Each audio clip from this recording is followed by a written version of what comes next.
Netflix, moins 70%. Amazon, moins 40%. Zoom, moins 80%.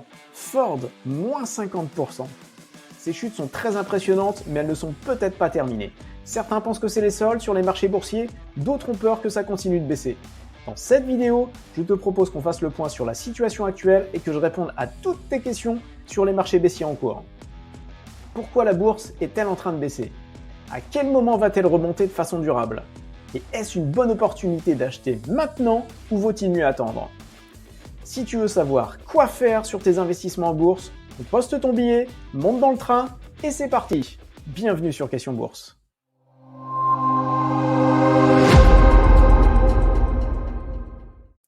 Avec environ 20% de baisse aujourd'hui, le krach boursier qui vient d'avoir lieu n'est pas aussi fort que les krachs de 2001 et de 2008, qui avaient fait chuter les marchés de 50% environ. Pourtant, il est en train de littéralement balayer les capitalisations de beaucoup d'entreprises. Pour bien comprendre pourquoi, il faut revenir quelques années en arrière. Pendant 10 ans, les marchés boursiers, tirés par la bourse américaine, ont eu des performances exceptionnelles avec plus de 10% par an. Pendant 10 ans, les banques centrales américaines et européennes ont délivré de l'argent quasi gratuit aux entreprises avec des taux d'intérêt toujours plus bas. De nombreux investisseurs institutionnels, ceux qui possèdent une grosse partie du marché d'actions, pouvaient emprunter de l'argent peu cher et l'investir dans le marché actions, ce qui a fait monter artificiellement les cours. Les sociétés cotées pouvaient racheter leurs propres actions, ce qu'on appelle le buyback aux États-Unis, ce qui permettait de faire monter également leur cours de bourse. Les sociétés de croissance, cotées en bourse, qui investissent beaucoup en R&D ou qui ne font pas encore de bénéfices, pouvaient emprunter de l'argent très facilement et à un faible coût, ce qui les a rendus très attractifs pour les investisseurs. Les prix des actifs boursiers étant sous perfusion, ça ne pouvait pas durer éternellement. Le Covid est arrivé, c'est à partir de là que ça a déraillé. L'activité économique a été stoppée pendant quelques mois, mais tous les pays ont redémarré en même temps, créant des besoins immédiats aux quatre coins du globe. Matières premières, transport de marchandises, personnel, puces électroniques, tout le monde s'arrachant la même chose au même moment, les prix ont explosé partout. En plus, la guerre en Europe s'est invitée, causant de l'incertitude sur les marchés boursiers, un appauvrissement de l'euro par rapport au dollar et une tension sur les matières agricoles. La politique de fermeture totale de la Chine, le premier exportateur mondial, au moindre cas de Covid, a bloqué en plus une partie de l'économie mondiale. Plus de 1000 bateaux sont bloqués actuellement dans les ports chinois et attendent pour livrer leurs cargaisons au reste du monde. Tous ces facteurs ont amplifié la remontée des prix jusqu'à faire monter l'inflation à des niveaux records. Aux États-Unis, elle est de 8%, en Europe de 7%. Ce sont des niveaux jamais vus depuis 40 ans. L'économie mondiale jusque-là a bien tenu grâce au redémarrage de l'après-Covid, qui a été très forte, mais maintenant la croissance en Europe ralentit fortement et commence à plonger en récession. La croissance aux États-Unis, elle est menacée par la Banque centrale qui est obligée de remonter ses taux d'intérêt pour lutter justement contre l'inflation. D'ailleurs, le Fonds monétaire international affirme que les États-Unis ne pourront pas réussir à calmer l'inflation sans plonger le pays en récession. Ce resserrement des taux d'intérêt coupe mécaniquement le robinet de l'argent facile pour les entreprises et les investisseurs. Résultat, les investisseurs limitent leurs risques et sortent massivement du marché actions, ce qui a fait baisser fortement toutes les valeurs. Les entreprises de croissance, principalement sur la technologie ou la biotechnologie et qui ont besoin d'emprunter pour continuer à innover, sont très fortement pénalisées avec la remontée des taux d'intérêt.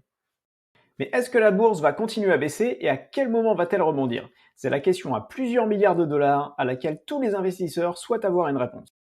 Personne n'a encore trouvé de boule de cristal, mais on possède quand même quelques éléments qui permettent de dessiner 3 scénarios possibles. Premier scénario, la situation mondiale va s'améliorer.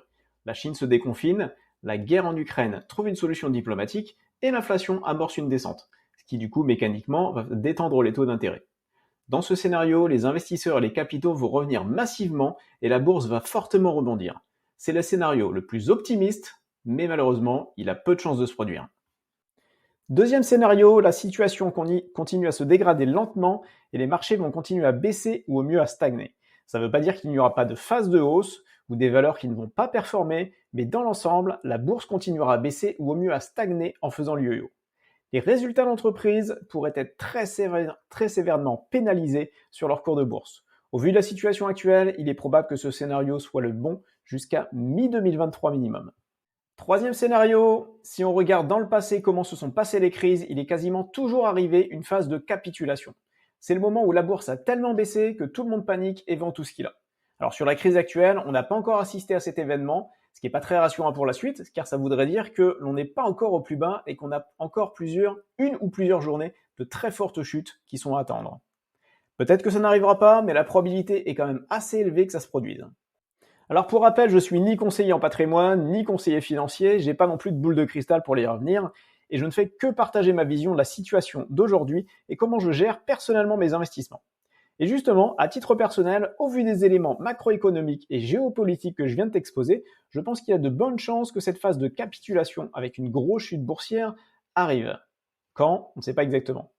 Et qu'on enchaîne ensuite avec une bourse qui fasse le yo-yo, mais qui non plus vraiment, jusqu'à mi-2023. Mais comme je disais, je n'ai pas de boule de cristal et peut-être que finalement le scénario 1 où tout va s'arranger va être le bon. L'avenir nous le dira. En tout cas, en bourse, le but n'est pas d'avoir raison, mais de savoir quoi faire en fonction des situations. C'est la première vidéo que je fais sur l'actualité et si ce genre de vidéo te plaît et que tu trouves ça utile, merci de me le dire dans les commentaires et de mettre un like sur la vidéo. Alors, est-ce qu'il faut investir maintenant ou attendre des jours meilleurs? En fait, tout va dépendre de ton horizon d'investissement et de ton profil de risque. Si tu investis sur le long terme, en mettant tout le temps la même somme, ce qu'on appelle le DCA, tu ne te poses pas de questions et dans ce cas-là, tu continues. La baisse actuelle est plutôt une bonne nouvelle pour toi car tu vas acheter moins cher ce qui valait plus cher hier. Si tu investis sur le moyen ou long terme, mais pas en DCA, plutôt en achetant ponctuellement des valeurs ou des ETF à bon prix, cette période de baisse est une bonne occasion de renforcer tes positions. Mais à cause des conditions économiques qui risquent de continuer à se dégrader jusque 2023, mi-2023, il est conseillé de faire tes achats en plusieurs fois pour suivre l'évolution du marché. Maintenant, si tu investis à court terme, en trading de tendance, ce qu'on appelle également du swing trading, les opportunités à l'achat sont plutôt rares et risquées en marché baissier. Je te conseille dans ce cas-là de rester en dehors du marché et d'attendre des jours meilleurs. Par contre, si tu fais du trading au jour le jour, ce qu'on appelle du day trading, la volatilité actuelle des marchés avec des baisses et des hausses régulières est pleine d'opportunités intéressantes. Et de façon générale, comme je l'expliquais avant, si tu penses qu'une grosse baisse est encore à attendre avant que le marché ne rebondisse vraiment, je te conseille de garder de l'argent de côté pour en profiter au cas où cela se produise. Car c'est dans ces moments-là que l'on fait les plus belles affaires. Maintenant que tu as une vue plus claire de la situation, de ce que tu peux faire sur ton portefeuille, il faut que tu détermines quel investissement tu vas faire. Et ça tombe bien, car je vais te donner 6 types d'investissements que je suis en train de réaliser sur mon portefeuille. Je te montre tout ça dans la prochaine vidéo de la chaîne Question Bourse. Et pour ne pas rater cette vidéo, ni les suivantes, tu n'as qu'une chose à faire, cliquer sur le bouton s'abonner.